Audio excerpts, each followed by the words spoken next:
Well, Wisconsin is a cultural melting pot, many of us celebrating different traditions and holidays. Sara Maslar-Donar sits down with an expert from UW who takes us through why it's important for all of us to learn about other cultures.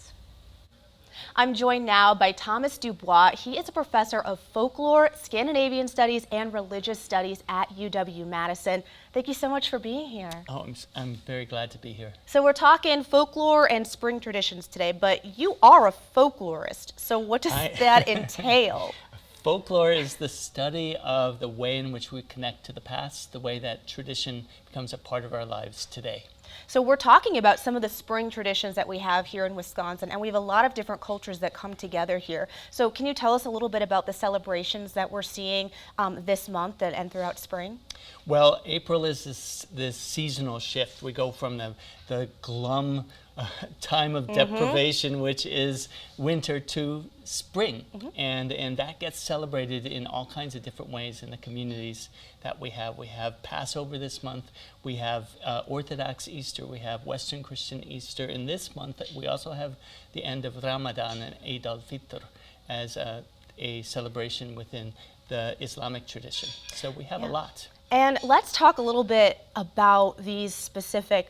We all love food, I think. A lot of us just really love food, and so many cultures have wonderful ways of cooking and have food items that go along with some of these celebrations. Can you talk about some of those? Well, I would say that the overarching things you find in this month are eggs, sugar, and lots of butter. So having the basics. That celebration, of it's spring, we have food again, we've gotten through the winter, and all sorts of different communities have different cakes, cookies, sweets that are made with some combination of those, often with some kind of dried fruit, and they get called by different names and different traditions bringing them into the state, but they're great. Yes. And they're a celebration of the spring.